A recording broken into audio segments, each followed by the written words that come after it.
नमः संस्कृताय। जयतु संस्कृतम जयतु भारतम।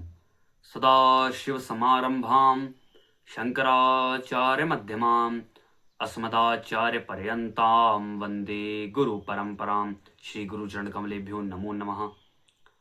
सर्वेभ्यो नमो नमः।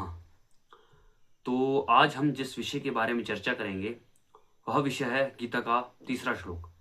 हमने दो श्लोकों तक अध्ययन कर लिया है, तो आज हम श्रीमद् भगवद गीता के तीसरे श्लोक के बारे में जानेंगे। तो कल की कक्षा में, कल के वक्तव्य में हमने जाना था कि राजा दुर्योधन द्रोणाचार्य के पास, अपने आचार्य द्रोणाचार्य के पास जाते हैं और उनसे यह वचन कहते हैं। क्या वचन कहते हैं वह हम आज पढ़ेंगे।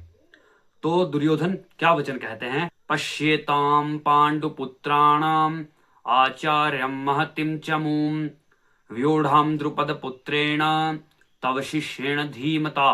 पश्य, देखिए, एताम, इस पांडुपुत्राणाम, पांडु के पुत्रों की, महतिम चमूम, महान सेना को देखिए।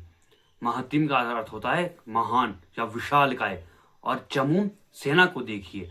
तो पहली पंक्ति का अर्थ है कि हे आचार्य, इस पांडवों की इस विशालकाय सेना को देखिए। व्यूढ़म, व्यवस्थित की हुई है।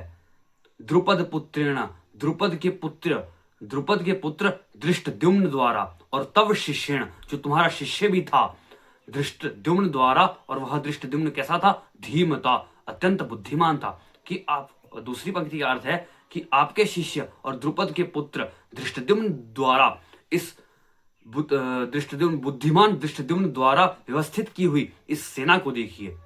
तो इस श्लोक का सीधा सा अर्थ है या सामान्य अर्थ है कि इस पांडवों की सेना, विशालकाय सेना को देखिए जो धृष्टद्युम्न द्वारा व्यवस्थित की हुई है।